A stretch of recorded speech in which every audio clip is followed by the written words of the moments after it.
Ethan, it's such a pleasure to welcome you today. I've been an avid reader of your book, Co-Intelligence. You've got it next to you. I've got it in front of me. And I think that topics that you are raising are such important topics for our CHRO audience. So first, welcome and thank you. Thanks for having me. I'm thrilled to be here. I think the first idea that I want to explore is this idea of how much change we think AI is going to bring to the work that we do and the organizational structure that has been our construct for the past generation or two. What's your take on how much change is this going to bring, both to work and to organizations? So I think people tend to think of AI as like a future thing. My argument would be, and I work with lots of companies and do lots of research and talk to all the labs, is that everything we need for massive changes of work are already there with the current AI models. Like, we don't need more advancement. And I think we're going to see changes in all aspects of work. It's not going to happen instantaneously. It'll happen over time, but it's going to happen, I think, much quicker than people are expecting, which is a lot of white-collar and analytical work is already going to change deeply. That means we're going to have to change organizational structures, how we approach management, how we approach coaching and helping and tutoring. There's just a wide variety of changes. We've never had an intelligence prosthesis before, and now we do. We can summon a form of intelligence on demand. That changes how organizations work. And so if we're at a stage where the base technology, the foundational models and the LLMs have the capabilities now, what are the hurdles to the bigger changes? What are the steps that are going to need to happen for this to begin to impact the organization? So the issue is that I have a sort of three-part model that no one should take too seriously about how you think about AI in organizations, which is you need leadership, lab, and crowd. And so leadership is that you actually need senior leadership to articulate a vision of what the world looks like with AI. How do they want to transform their work? They need to be users of AI to understand enough of how to operate this. They need to get a sense of how these systems work, but they also need to think about what the reward systems for using this are. Why would people want to show that they're using AI, and how are they doing it? Then we talk about the crowd, which is how you're getting everybody using AI systems. And that can be whether or not we're talking about the kinds of things that you guys are building, right, at Valence, which is like actual deployed, like package systems, or whether they're using chatbots on their own. But how are we incentivizing them to use this? Because people are hiding AI use everywhere. People are turning to AI all the time as a coach, as a help with work. They're just not telling management about it because they don't want people to know they're using AI. They're worried about the job outcomes if they use it. They're saving time and they don't want to give that time back to their companies. So you want to incentivize the crowd to do stuff. And then you finally need a lab. You need to be experimenting about what the future looks like and building new tools and bringing in non-technical people from the crowd who are really good at AI to do transformation inside your organization. And I want to double click on each of those areas. So on the leadership side of things, when I talk to CHROs, the memo from the CEO of Shopify, which I know you cited in there, was one of the things that has gotten a lot of attention about saying, we just need to move from, let's explore it to I'm going to mandate it. How influential do you think that memo's been? And do you think it's missing the mark in any ways? So if you look at that, and Duolingo was the other one, I think it helped show people a model. Everyone always wants a model for what to follow, which is tough in a revolution because you kind of want to carve your own path out while following, in some areas, revolutionizing in others. I kind of don't like the memo, right? I think what it does is establish urgency that we have to do something about AI, but it doesn't articulate a vision. There's no what to do about it. It's just use AI and everyone becomes more efficient, and then that changes how we do things.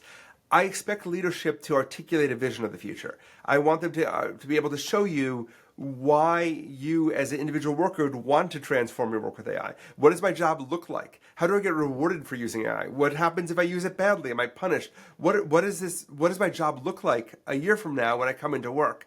And I think just saying urgency is great, but I'd hope for a vision as well. So on that individual motivation note, I think there's there's probably potentially two different paths. There's like a positive and there's a side that might not be as great. And we talked to one of our people deploying our coach in the CHRO. It's an 80,000 person company. And she said one of the challenges is that they've experimented with it is people spend more time verifying output than they do creating something. It's much more efficient, but it's not as motivating. And I heard a similar study with researchers in the drug lab world and in sort of pharma companies. They don't want to just review the output of 100 different ideas that AI will generate, their value is coming up with their ideas, their identity. So I actually want to push back on a little because we actually don't know that much about the motivation piece. The study there's a bunch of early studies on radiologists and other people using AI, but they were using old school machine learning forms of AI, right? It's really important, even though the name is the same, they're very different. And that created algorithmic aversion because what would happen is the AI would just give you an answer to a question and you'd feel deep, as a doctor that it was overriding you. Interestingly, the other study, which was on scientists using AI, turned out to be fake. There's a big scandal about this MIT study, and that's the only one we have of high-end AI use showing it's demotivating in the kind of way that we're talking about here. That doesn't mean that it isn't, right? And I think there's reason to worry about constructing work and meaning, but I think we don't know a lot. What we actually find in some of our studies is the opposite of algorithmic aversion, which is that people who use AI are actually much happier because they delegate out the stuff they don't want to do rather than the high-end stuff. So I think that this is where it really falls on things like the CHROs to think about how do we think about motivation in the world of AI rather than view it as like an on or off switch. There's a lot of different ways to interact with these systems that might be motivating or demotivating. I think that's such an important point. So it's really unpacking what it is that people find motivating about their work. How do we amplify that? How do we use AI to take away probably some of the things that are drags on their motivation? And using that framing, it feels like a much richer approach to articulate as a leader.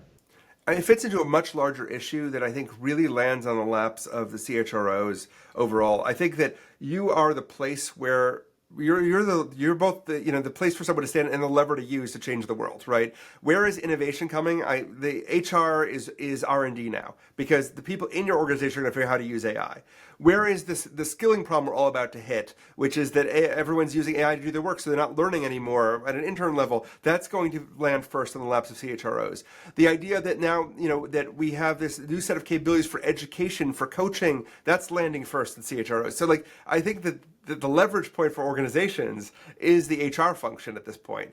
And the imagination about what to do with that is really a challenge for leaders in that space.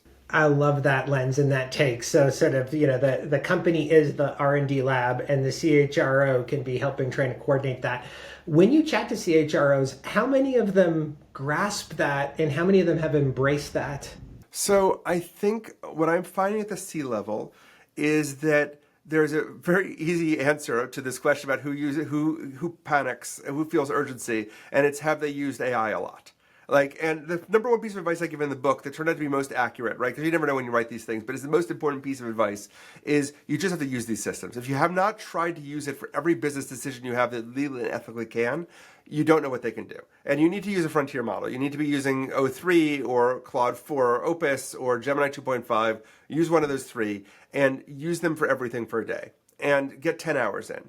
And half of what I find I have to do is just show people, hey, yeah, AI can do that. And then they start to be like, oh, wow, there's a real thing here. So what separates this is CHROs who delegated using AI to other people and getting reports back or just reading about it aren't getting it. And by the way, there's nothing to be ashamed of. One of the big baffling things that I've been thinking about a lot, and my wife who runs the AI lab with me and does a lot on AI training, and we've both been trying to figure out why are smart people avoiding using these systems? It's sort of a bigger kind of issue, and I think one that Valence has been thinking about in really interesting ways, which is some people just gravitate towards using these things, and some people want more instructions, and they get scared, or they get nervous, and they just walk away from them. So I think the big issue is how do we get people to actually use these things? Because once a CHR uses it for a bunch, or HRO uses it for a bunch, they start to get the idea pretty quickly. One of the things that we talk about is sort of that personal epiphany moment.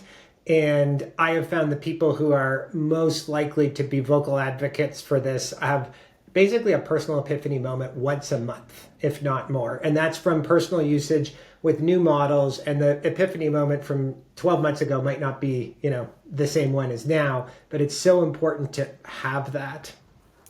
Yeah, I mean, I talk in the book about 3 sleepless nights. Unless you've had an existential crisis, and I really mean this, you haven't got AI. Because you have to have this moment of oh no, why is it doing this? This is so good, right? If you haven't had that, if you haven't started to worry, what does this mean for work? What does this mean for my job? What are my kids' jobs? The people working under me, the nature of a company. If you haven't had that concern, then you haven't used these systems enough. And and one of the things I like about the conversations we've had before this also is that I think you've got a deep sense of this, and people need to have this kind of crisis. And I think a lot of software vendors out there and consultants try and insulate you from this moment of epiphany, right? They're like, just use the system, it'll do the stuff for you. But I think what makes the AI so interesting is, to work with it, you have to have this sense of like, oh, it is actually pretty smart. I do trust it to do stuff. It is. I have had probably 3 sleepless nights, probably every 2 weeks for the past That feels about right. 18 months. And I think I couldn't agree more that it is not about saying, hey, don't worry, we've got this. It's we're in this together, and there are not clear answers. And we have to have more clear conversations. That's one of the reasons why we're bringing the CHROs together. Like, use voice mode in ChatGPT 4 on the app and just have a conversation with the AI about a problem that you're having. I talked to a Harvard quantum physicist who told me all his best ideas come from talking to AI. And I was like, is it really good at quantum physics? He's like, no, but it's really good at asking questions. So I think having a conversation with it, give it a bunch of documents you're having issues, to have it turn create the documentation for this. Here's some documentation. Read this as a naive reader. Give me feedback on it. Create a PowerPoint for me on this. Sometimes it could just do things you wouldn't expect. Do this analysis. Generate 400 ideas for how to solve this problem. Have that conversation, push it to do work for you, push back. Like, I think you can do more than this, make it better. Like this, I don't think you're taking into account the fact that the industry is changing so rapidly, or you're not taking into account tariff risks. And just push it and see what happens. I think too many people use it like Google and ask for a query, get a result back. The more context the AI has, the deeper the conversation, the better the answers are going to be. One of the things we've always said, which you mentioned there, is using voice mode. And we say go from question to situation. Describe your situation in just stream of consciousness, voice mode, and then give it feedback. Say, hey, exactly as you said, this is not how I would think about it. I would think about it that way. And the results are often just extraordinary. You would be very surprised. I mean, every measure we have of the quality of these models is much better than the average human across any, whether you could, like emotional intelligence, people vastly prefer talking to the AI versus talking to doctors, right? Reading the mind in the eyes of, theory of mind stuff, very good. Creativity, very good. I mean, these are really good systems. So we're going to dig into adoption at scale in a moment, but let's talk for a moment about urgency. You've been advocating a position that we very much agree with, which is the time is now, even though everything will be changing and 6 or 12 months from now, it'll be different. Why is it urgent to get AI tools and AI awareness and AI literacy widespread in workforces today? I mean, there's a lot of reasons for this. First of all, again, the change is baked in. Your job is not going to be the same 5 years from now. I mean, I think AI people sometimes think the world changes overnight. And even if we have super intelligent machines, and people have argued that O3 already can do almost all human tasks if we just did it properly. That's a model from ChatGPT that's already out. It doesn't matter because of exactly the reasons that everybody I'm talking to knows, which is that organizations are complicated and contingent, and all kinds of things happen slowly over time. But I would argue the change is already baked in, right?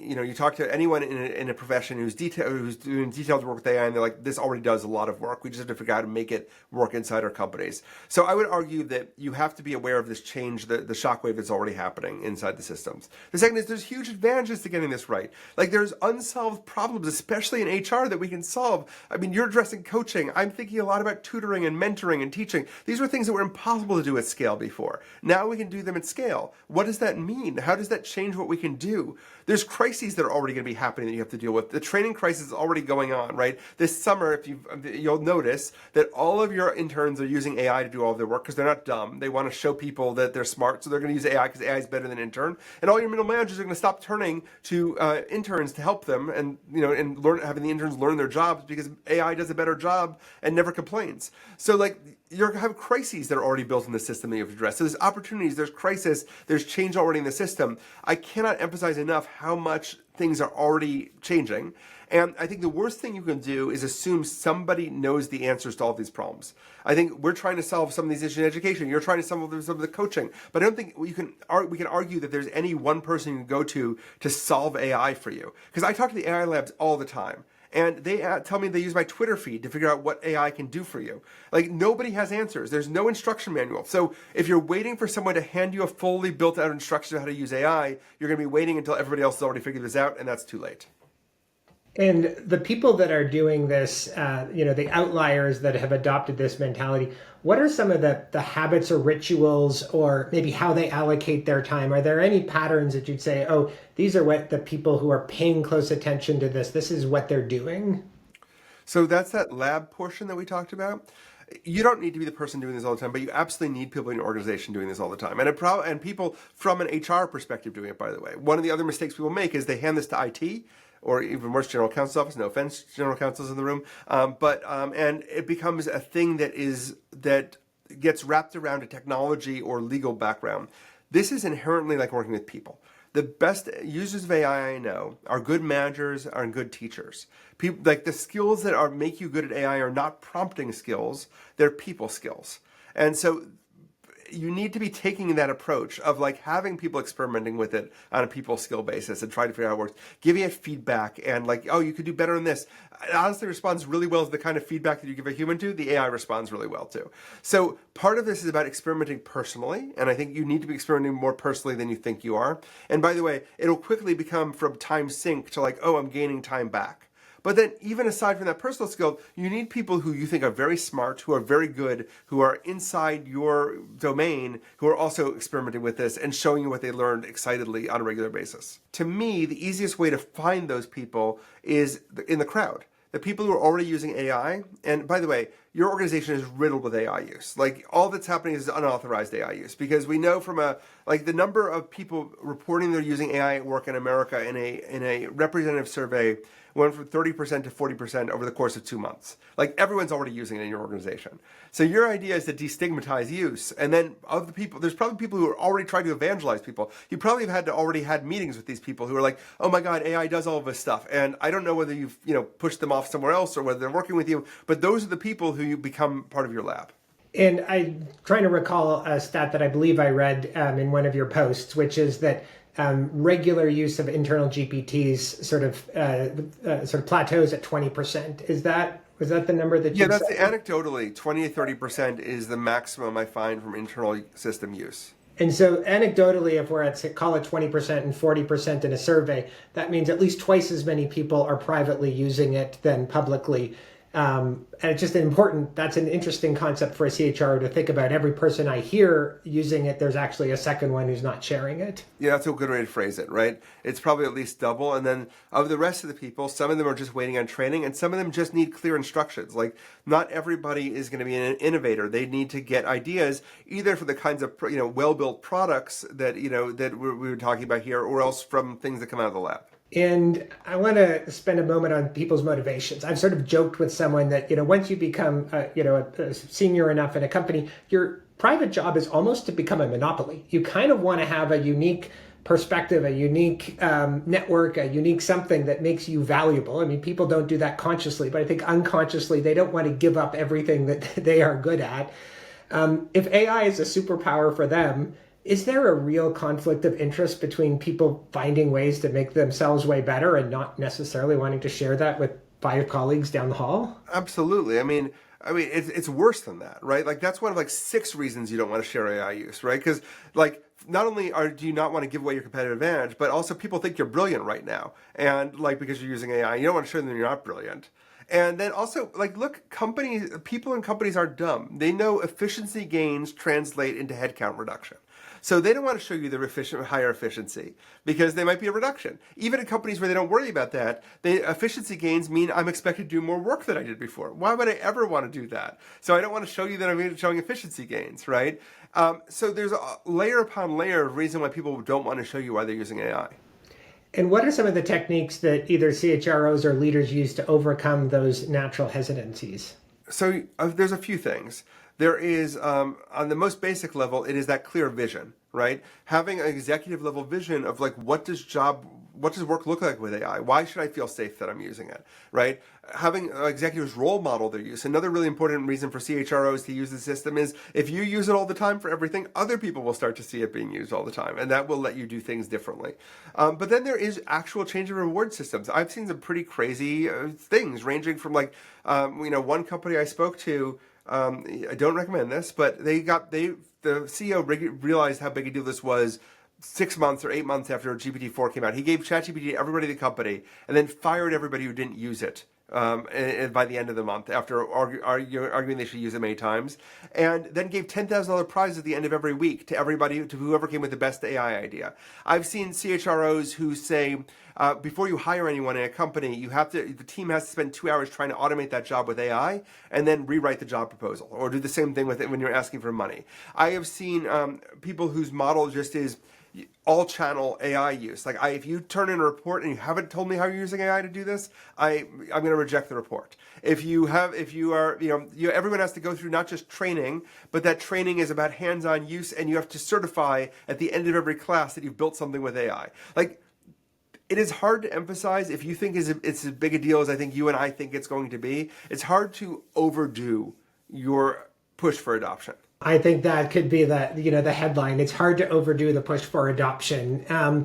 You and I have talked about the importance of like co-intelligence versus AI to automate. And obviously AI will automate a number of parts of it.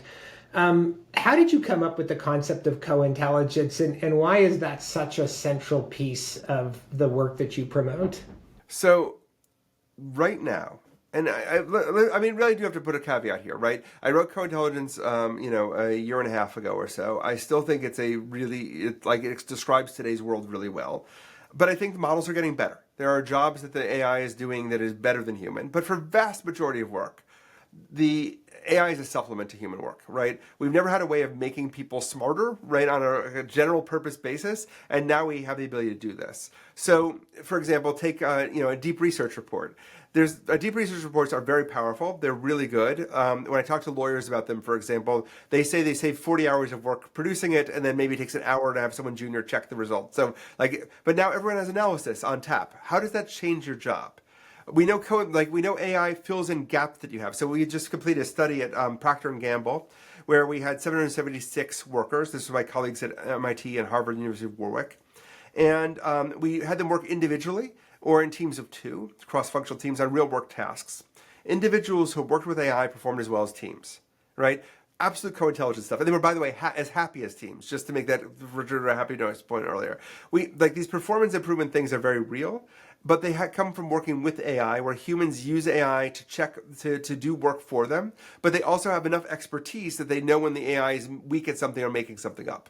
That level of expertise brings to mind the question I think you were talking about earlier, the idea of some of the threats. The bottom rungs of the ladder are obviously, from a career perspective, the most easily replaceable with AI. Interns, entry-level roles. And many of those entry-level roles are where people learn that taste, that judgment, that ability to assess quality. How do you see some of that playing out if AI can do the things that early career people used to be focused on? And what recommendations would you give to CHROs on that issue? Think about how the education system works. I teach at a great business school. I teach people to be generalists, right? I don't teach them to work for Procter & Gamble or JP Morgan. I teach them to do product development or to think about business analyst cases. And then they learn to be specialists by working the same way we've taught specialists for 4,000 years, apprenticeship, right? They work under people and they do junior work. And then in return, mid-level people get help on how to do the junior work, and the younger people get correction over and over again until they learn how to do something. They learn expertise, which is very hard to teach. That all is breaking right now as we talk, right? Because every junior person is dumb if they're not using AI to do the work, right? Why would they not use this to do all the work that they're doing? And meanwhile, more senior people are realizing that, working with people is often really annoying, right? Like, especially junior folks. Most people are not trained to be good mentors. They're not trained to be good coaches, so they have to figure this out on their own. And some people are good, some people are bad at it. They're stopped doing this too. So that training pipeline that was always implicit has broken, right? The coaching pipeline has broken this summer, or last summer. And it has to be reconstructed at the CHRO level. Like, we have to take this deliberately. That means taking L&D seriously as a thing that we have to do. That means thinking about what skills people need to learn in a deeper, more serious way. We did a report with Charter. We sponsored a report with them on this apprenticeship model and asking whether an AI coach like Nadia could perform some of those functions of how apprenticeship works, which is providing you a framework, giving you a challenge that meets your level, having you get feedback on how well you did, giving you escalating that challenge and sort of role modeling in some cases what that looks like. And it was a fascinating idea. Nadia does a bit of that, but there's opportunities that AI can solve some of the issues that AI might cause as well. I mean, I think that, part of this is we haven't, like, so much about AI is teaching us what we don't know about humans very well. It was good enough, right? Like if you were actually designing a way to build experts, you would never design the method we have right now. You hope you get paired with a good manager who has time to do it and builds a relationship with you and is a good coach. I mean, you wouldn't have teaching be done in lecture halls in the way we do. Like, there's a lot of broken systems already that were good enough because there was no alternative. I think AI is both, poison and cure, right? It's in a lot of ways what it is a very bright light on organizations. And I think we're going to see this, by the way, everywhere. Like, let's take one very narrow thing that is the first thing everyone does with AI in organizations, which is they do their performance reviews with AI. Why do they do performance reviews with AI? Because doing performance reviews is really annoying. And so the AI will write a performance review, and then they brag about this, right? But then what was the whole point of the performance review now? If the AI is doing it, how can you not go and change performance reviews? So it shines a light on this issue. And in doing so, forces you to think about the process of what you should be doing better, how good you are at the job. So, I mean, I think this is both poison and cure. We talk a lot about, we call that the second bounce of the ball. I don't know if that's quite the right term, but the first bounce of the ball is let's automate the systems that we put in place. But we put in place systems that are inherent compromises to the ultimate goal that we have because we've been limited by the technology. And performance reviews is an example that we talk about. So now for example, if you're being coached by Nadia as a manager, you can have the performance review framework kind of built in, and you can be nudged and say, hey, you haven't talked about how Ethan's done on this particular topic in this past month. Let me just ask you a couple of questions. I'll just keep that in mind. And so it becomes like an ongoing process that is woven in versus something you do on, November 20th and you try to get it done as quickly as possible because you need to check mark it. And so those ideas of how will we reinvent the talent function for first principles, given the power of AI, is an important topic. Do you have recommendations to chief talent officers on how they might begin to rethink the talent function? I think you're going to see the same crisis across function after function, which is we need to sit back and say, why are we doing this? The point of the performance review is not to do a performance review. It is to provide an opportunity for management to reflect back on how someone's doing, to sort people, to give people feedback to improve their job, all of those things. Maybe 5 other things inside your organization that it does, right? Allocate who's a good manager or not. Maybe it serves some secret point value thing, right? Of that lets you win political games. We need to start exposing what these things actually do to rebuild them. So as a chief talent officer, part of what you want to do is think about, well, what are my goals here, right? And process becomes goal in a lot of cases inside organizations. And that can't be the case anymore. So the really smart people, and this is, by the way, why you can't turn entirely to external consultants. You can bring in the smartest consultants in the world. They cannot solve this problem for you because it's an internal problem about how your organization operates at a deep level. It requires deep expertise in the subject. And I think this can be uncomfortable, right? In some ways, it's more uncomfortable than realizing AI is really good, is realizing oh, why am I doing this? How do I think about this again? Is the way I'm doing talent development only because of the way that it's allocated? Talent development is, learning is a reward rather than a tool, right? Well, we have to change that, or do we want to keep that the same? So I think there's a really profound set of questions to ask. One of the things you mentioned is that experts can't come in from the outside because you know your business the best. There's unique elements of your business. Could you make that same argument about AI models? AI models are almost like, if the expression is a zip file for the world. They have incredible IQ, but they don't know your organization. How would you help AI models understand the nuances of an organization so they'd be even more powerful in helping answer those types of questions as a partner to a chief talent officer? Okay, so let's do this in kind of layers. The easiest way, not talking about sort of the deeper applications like the kind of thing you're building, the easy way to do this is just context. The AI thrives on context. So the other thing that is really interesting that we haven't even talked about what chief talent officers and CHROs are thinking about is that actually the best instructions for AI are the manuals you use for onboarding employees. The best thing you can give an AI is an example of the best piece of work you do. You don't want to have the AI read every piece of work you've done You want to actually give it, here's an example of the perfect report that you should do and why it's great. If you can train people really well, the AI actually thrives on exactly all of that training material. So your starting point is really just starting to think about like, what do I have in hand already that I've spent all this time building for humans? And you literally just paste that in. So context, instruction manuals, rubrics, examples, those are things the AI thrives on that change it from generic to specific. Because it's not that it's a zip file, I mean, it is in some ways, a zip file of the entire web is read everything, but like that latent space the AI contains, some of that is trained on your content and certainly on your industry. Like it knows a lot about this. You can often tell it, write this in the style of, and pick your favorite HR executive, and it knows how to do that. So I think we have to, you have to realize like it actually has not just a genericness in it, but specificity you have to invoke. One of the things that is a feature that we begin rolling out for a couple of pilot companies that they're very excited about is take the best practices of your top performers. So Nadia will actually go interview top performers. How would you handle this situation? How would you give this kind of advice? And build a bank of exactly as you described it, best practices that then everyone's coach can access. And that is very, very powerful because it's not just the knowledge in the rubrics and the reports, but it is the knowledge in the top performers' heads about how they try to help situations specific to a company. And exactly as you said, the more context that an LLM can access, the richer that answer is going to be. So I think there's elements of that. How do you pick your best practices, curate those, and then make those available to the LLM AI instances that people have access to?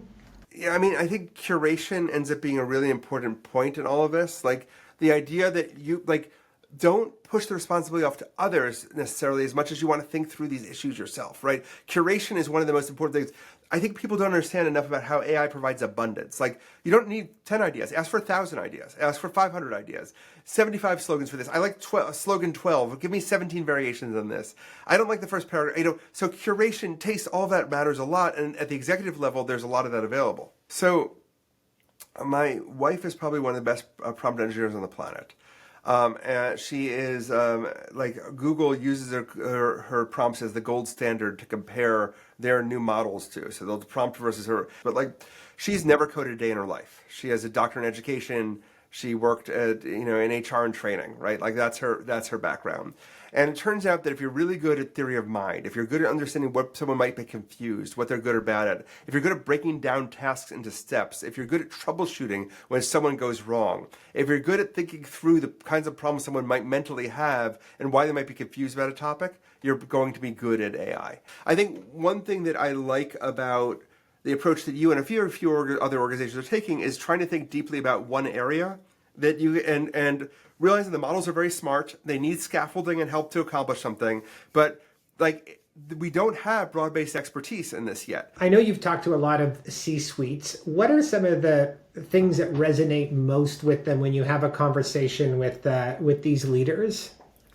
So I think that people are excited by the idea of that this is a way to change the nature of work and change the game. And leaders who are seeing this and realizing, wow, there are advantages beyond ROI. Like the thing that worries me most is when people start with a pure ROI perspective, which inevitably leads you to the same thing, which is the same problem people have always had: technology used to cut costs.